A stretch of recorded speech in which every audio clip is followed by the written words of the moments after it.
കണ്ണൂർ സർവകലാശാല സാഹിത്യോത്സവം പുരോഗമിക്കുന്നു. സർവകലാശാല താവക്കര ആസ്ഥാനത്തെ 4 വേദികളിലായാണ് സാഹിത്യോത്സവത്തിന്റെ ഭാഗമായുള്ള പരിപാടികൾ നടക്കുന്നത്.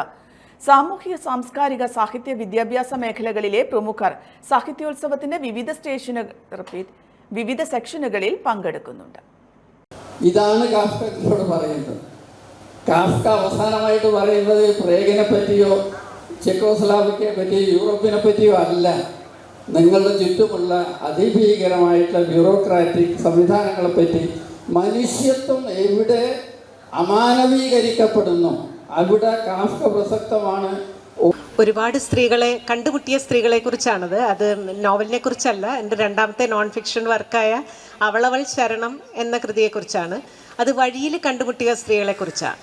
വഴിയിൽ എന്ന് വെച്ചാൽ എഴുത്തിൻ്റെ വഴിയിൽ, വായനയുടെ വഴിയിൽ, പിന്നെ സ്വന്തം ജീവിതത്തിൽ. എൻ്റെ അമ്മ ഇവിടെ ഇരിക്കുന്നുണ്ട്. അമ്മയുടെ കഥയും അതിലുണ്ട്, എൻ്റെ മുത്തശ്ശിയുടെ കഥയും അതിലുണ്ട്, ബുദ്ധൻ്റെ കാലത്തെ യശോധര തൊട്ടുണ്ട്. ഏറ്റവും അവസാനം ലഡാക്കിലെ അതിർത്തി ഗ്രാമത്തിൽ അവസാനത്തെ ഗ്രാമത്തിലെ പെൺകുട്ടി, ഞാൻ കണ്ടുമുട്ടിയ സൈനാബ് എന്ന് പറഞ്ഞ 18 വയസ്സുള്ള ഒരു പെൺകുട്ടിയുടെ കഥയും ഉണ്ട്. അപ്പോൾ ഇങ്ങനെ വ്യത്യസ്തരായ സ്ത്രീകൾ. പക്ഷെ എന്നെ അത്ഭുതപ്പെടുത്തിയ ഒരു ഘടകം എന്താണെന്ന് ചോദിച്ചാൽ, ജീവിതം ഉറഞ്ഞു പോയേക്കാം എന്നുള്ളൊരു ഘട്ടത്തിൽ, അവിടെ നിലച്ചു പോയേക്കാം എന്നുള്ളൊരു ഘട്ടത്തിൽ അവർ അതിൻ്റെ കൂടെ പൊരുത്തപ്പെട്ടങ്ങ് പോകുകയല്ല ചെയ്തത്. നമ്മുടെ പുരാണങ്ങളും ഈവൻ എല്ലാ കാലത്തും, ഈവൻ ഒഡീസി പോലും പറയുന്ന ഒരു കാര്യമുണ്ട്, അവൻ പല അന്വേഷണങ്ങൾക്കും ഇറങ്ങി പുറപ്പെട്ടേക്കാം, പക്ഷെ അവൻ തിരിച്ചു വരുമ്പോൾ അവൾ അവിടെ ഉണ്ടായിരിക്കണം.